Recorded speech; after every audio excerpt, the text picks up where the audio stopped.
Flashback. Dasar mantu edan. Sial sekali aku punya mantu kayak dia. Udahlah gak berpenghasilan dan gak bisa beranak. Kini bisanya ngebantah dan keluyuran gak jelas. Gerutu Bu Indah selepas kepergiannya ya. Ia mengambil air es dari dalam kulkas lalu mengompres keningnya yang sedikit benjol karena ulah Nia tadi. Kunting. Ponselnya berdenting, pertanda ada pesan masuk. Dengan wajah yang masih merengut Bu Indah meraih gawainya tersebut kemudian wajahnya semakin keruh saat tahu siapa orang yang mengiriminya pesan. Hah? Bagaimana mereka tahu alamat rumahku? Gumamnya gusar. Brak. Brak. Brak. Tak lama terdengar pintu yang diketuk sangat kesal. Hai Indah, keluar kamu. Kami tahu ya kamu ada di dalam. Teriak seseorang di luar sana. Aduh mampus, kok mereka bisa sampai sini sih? Gumam Bu Indah ketak-ketir. Brak. Brak. Keluar atau tidak akan kami rusak pintu rumahmu. Terdengar teriakan lagi. Mendengar semua ancaman itu, akhirnya Bu Indah pun terpaksa membuka. Ceklek. Ada apa kalian? Kata Bu Indah terpotong karena beberapa ibu-ibu berpakaian modis langsung masuk menyerbunya. Plem. Pintu ditutup karena tak mau aksi mereka dilihat oleh tetangga. Bisa hancur imek mereka semua nanti. Kembalikan uang kami Indah. Pekik salah satu dari mereka marah. Uang apa? Gagapnya pura-pura lupa ingatan. Plak. Tanpa aba-aba, salah seorang ibu langsung menampar Bu Indah. Jangan berlagak amnesia kau Indah. Cepat kembalikan uang kami atau tidak kami akan memukulmu beramai-ramai. Ancamnya. Klek. Bu Indah pun menelan ludahnya dengan susah payah. Apa maksud kalian? Uang apa? Aku tidak mengerti. Bukankah aku sudah keluar dari grup dengan cara baik-baik? Gugup Bu Indah berusaha mengelak. Mereka berlima pun saling pandang. Kemudian dengan kompak menjambak mencakar dan menampar wajah Bu Indah secara serempak. Bek. Plak. Sreyet. Arp. Hentikan. Apa yang kalian lakukan? Pekik Bu Indah kesakitan. Kembalikan uang kami atau kami bunuh kamu dan akan memutilasimu. Pekik salah satu dari mereka. Rupa-rupanya Bu Asih keluar dari grup arisan secara tiba-tiba. Dia keluar di saat dia sudah menang arisan saat di awal-awal. Awalnya dia mangkir dan berkata untuk libur sejenak. Dan akan membayar double di bulan depannya. Tapi sampai arisan selesai Bu Indah tetap tidak muncul. Walau grup arisan cuma berjumlah 6 orang. Tetapi mereka merasa dirugikan. Setoran per bulannya cukup besar. Yakni 2 juta rupiah. Tidak. Aku mohon. Jangan bunuh aku. Seru Bu Indah menangis. Kalau begitu cepat bayar uang kami. Sebesar 10 juta. Pekik mereka. 10 juta? Dari mana saya mendapatkan uang sebanyak itu? Ujar Bu Indah. Ya kami tidak peduli. Pokoknya uang kami harus kembali saat ini juga. Kalau tidak. Salah satu dari mereka pun mengeluarkan pisau dari dalam tasnya. Melihat ibu Bu Indah pun ketakutan. Iya, aku bayar. Pekik Bu Indah yang merasa tersudut. Kalau begitu cepat. Sentaknya. Bu Indah kembali sedih. Tetapi tidak sekarang. Untuk saat ini, saya tidak pegang uang sebanyak itu. Lirihnya masih menatap takut pada salah satu temannya yang memegang pisau. Mana kami peduli. Pokoknya saat ini juga kamu harus bayar. Kalau kami lepaskan kamu, pasti kamu akan kabur lagi kan? Tidak. Mau kabur kemana aku sedangkan ini tempat tinggalku. Aku mohon beri waktu aku 2 minggu lagi. Karena 2 minggu lagi anakku gajian. Mohon Bu Indah. Jeng, kita ambil saja kalungnya. Sepertinya Mas Murni tuh. Celetuk salah satu dari mereka saat melihat sesuatu yang berkilauan di leher Bu Indah. Mata Bu Indah langsung melotot mendengarnya. Ah, ide bagus tuh. Seru yang lain kemudian melepas paksa kalung Bu Indah. Hei, apa yang kalian lakukan? Itu namanya pencuri. Pekik Bu Indah sembari melawan. Plak, plak. Diam kamu, atau mau kupotong lehermu itu Indah. Ancam mereka dengan menampar lagi wajah Bu Indah. Akhirnya Bu Indah pun diam dan pasrah. Ia teringat dengan kasus pembunuhan mutilasi seorang bocah gegara juga sebuah kalung. Biar bagaimanapun Bu Indah masih ingin hidup lebih lama. Huhuku. Bu Indah hanya bisa menangis terseduh-seduh saat emas-emasnya dirampas oleh mereka semua. Rupanya tak hanya kalung. Gelang anting dan juga cincin ikut mereka rampas karena setelah dihitung kalung saja tidak cukup menutupi hutangnya. Nah, kurasa ini sudah cukup. Cepat ambil surat-suratnya.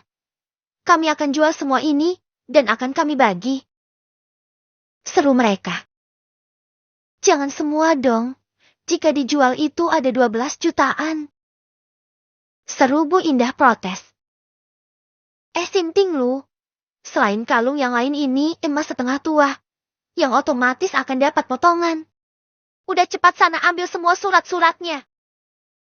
Bu Indah mendengus kesal. Sudahlah wajahnya terasa sakit kini semua emas kebanggaannya ikut raib.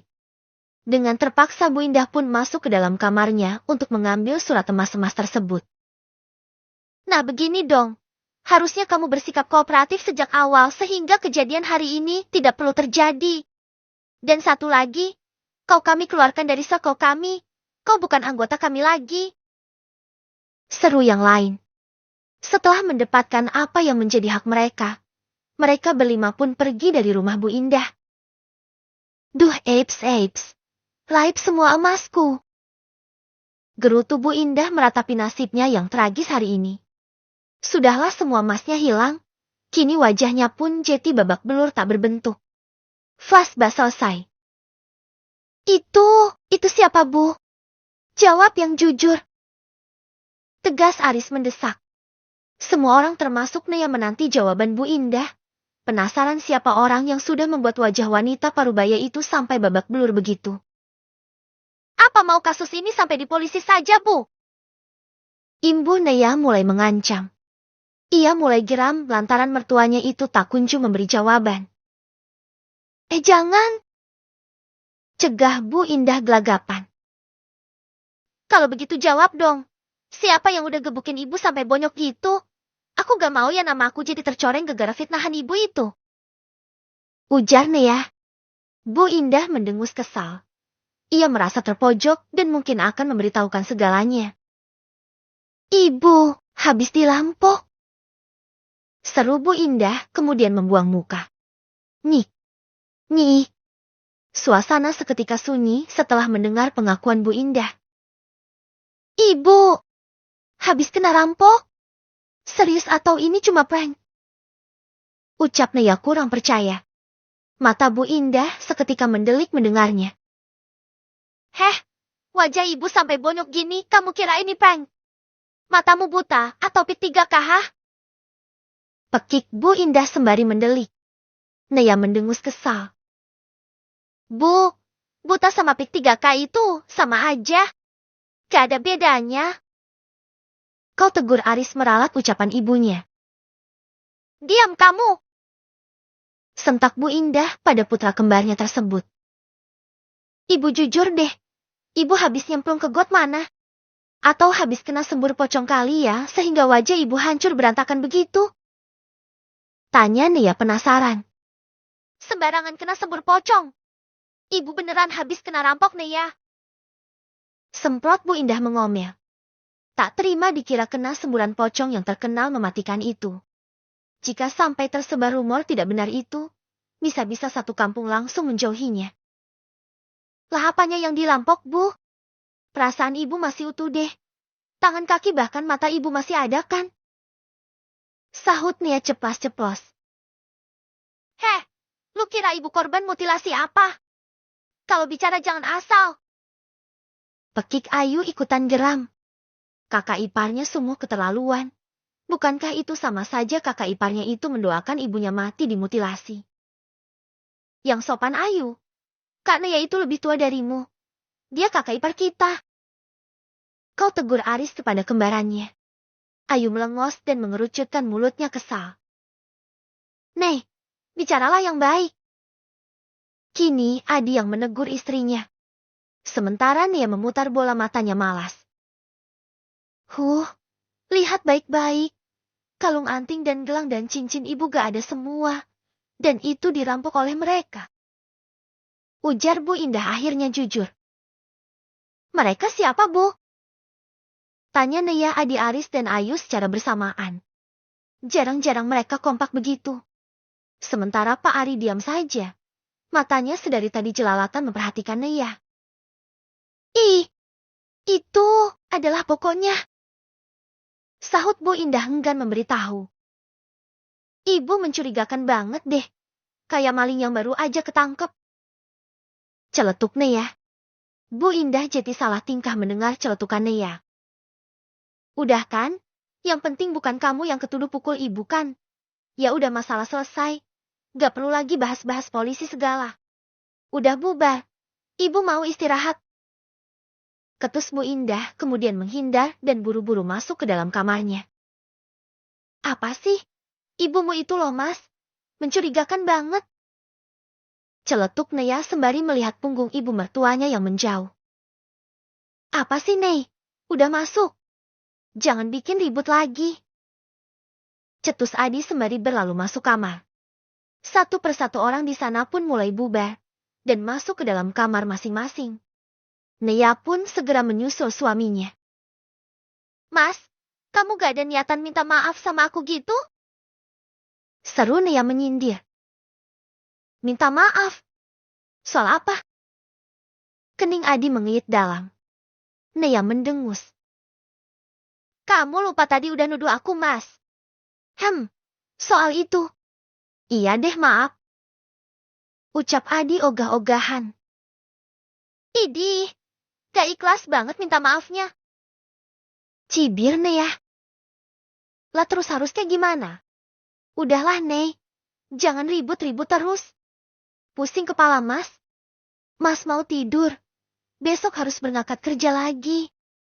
Kamu mah enak di rumah terus. Gak kerja. Ucap Adi sembari tengkurap lalu memejamkan mata. Ia tengah dilanda stres karena memikirkan pernikahannya dengan Sinta. Salahnya juga yang menyanggupi menikahi wanita tersebut. Kini ia dibuat pusing sendiri kan.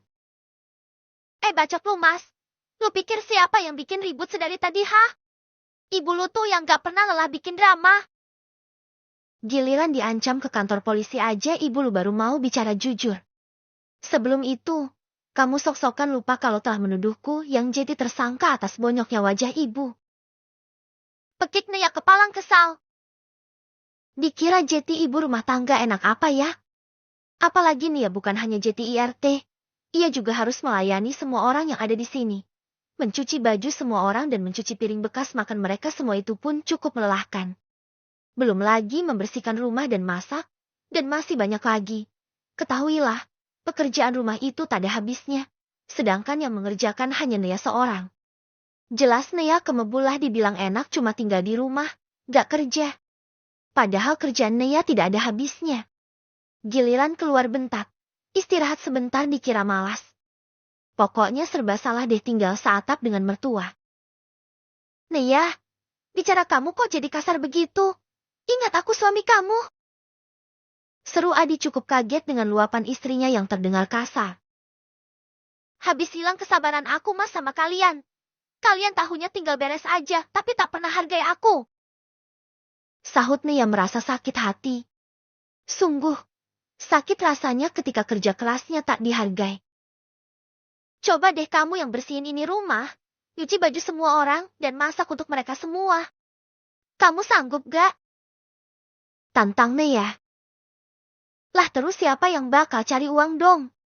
Udahlah Nia. Mas mohon jangan ngomel lagi ya. Mas tahu masalah. Mas kan udah minta maaf. Udah ya. Mas mau tidur. Kamu juga tidur sana. Kata Adi. Ia benar-benar lelah hari ini. Mas, kapan Mas akan datang ke rumah orang tua aku untuk lamaran? Tanya Sinta pada kekasih gelapnya. Siapa lagi kalau bukan Adi? Kini, keduanya sedang nongkrong di sebuah warung setelah lelah bekerja seharian. Adi terdiam. Mas Koding, kamu kan udah janji mau nikahin aku. Aku juga udah setuju kan menikah diam-diam dan cuma jadi istri simpanan. Tunggu apa lagi? Ucap Sinta lagi tak sabaran. Ia tak sabar ingin cepat-cepat jadi istri seorang Aditama Purnama. Seorang kepala pengawas di pabrik tempatnya bekerja. Aku diskusikan dulu ya sama ibu. Sahut Adi setelah cukup menimbang-nimbang. Walau Adi juga mencintai Sinta, tapi untuk menikahinya ternyata Adi masih ragu. Kok masih mau didiskusikan sih, Mas? Sinta terlihat kecewa. Bukan begitu sayang, Mas juga kan harus minta restu beliau. Memang kamu mau jadi Naya yang dimusuhi ibu karena tak direstui. Bujuk Adi merayu Sinta. Memang ibu Mas dulu gak restuin kamu dan Naya?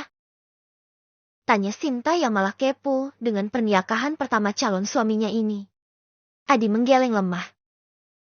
Dulu ibu gak restuin kami. Lirih Adi merasa sedih. Bahkan sampai saat ini pun ibu dan istrinya tak pernah akur. Setiap hari ada aja yang diributkan. Sampai mau pecah kepala Adi rasanya. Lah terus, kok bisa kalian kawin, Mas? Heran Sinta. Adi tersenyum. Mas yang maksa. Dulu Mas ngancem bunuh diri kalau gak direstuin. Ya alhasil ibu pun nyerah. Jadilah aku nikahin Naya. Jawab Adi. Sika, lelaki bodoh. Karena wanita seperti Naya aja sampai mau bunuh diri. Gerutu Sinta mencibir dalam hati. Ya udah deh. Nanti kapan-kapan aku main ya Mas ke rumah. Mau ambil hati ibu Mas supaya rencana pernikahan kita direstuin ibumu. Ujar Sinta. Jangan. Cegah Adi. Kok jangan sih? Yang ada nanti Naya curiga. Jangan deh. Nanti malah ribut lagi di rumah. Kata Adi menjelaskan. Sika. Sinta mendeci. Kenapa juga Adi setakut itu kalau istrinya itu tahu? Kan maksud Sinta biar Naya tahu aja gitu. Syukur-syukur langsung minggat supaya Sinta jadi istri satu-satunya Adi. Udah, kamu diem aja. Gak perlu lakuin apa-apa. Biar ini jadi urusan Mas. Kata Adi menenangkan. Di rumah. Berhubung istrinya sedang pergi yang entah kemana, Adi pun menggunakan kesempatan ini untuk bicara empat mata dengan ibunya. Bu! Cicit Adi. Apa? Sahut ibunya yang sedang nonton TV sambil ngemil keripik. Kalau Adi menikah lagi, gimana menurut ibu? Tanya Adi hati-hati dan pelan supaya tak terdengar yang lain terutama Aris. Kan tahu sendiri, adiknya yang satu itu berada di kubu Naya. Apa? Kawin lagi? Pekik Bu Indah kemudian kesedak keripik singkong. Bu Indah terbatuk-batuk. Adi segera mengambilkan air dan memberikannya kepada ibunya. Ses, Bu jangan keras-keras dong. Lan bahaya kalau didengar tembok. Gerutu Adi menegur. Lagian kamu barusan ngomong apa, Adi? Mau kawin lagi? Mau kawin sama siapa lagi kamu? Ketus Bu Indah setelah meredakan tenggorokannya yang tersangkut keripik. Ish, ibu. Dibilang jangan keras-keras. Kalau Aris dengar dan laporin Naya kan bisa berabe. Ibu ingat Sinta kan? Sinta itu pacar gelapku, Bu. Dan rencananya kami akan menikah siri. Ibu gimana? Restuin kami kan? Adi menatap penuh harap kepada ibunya.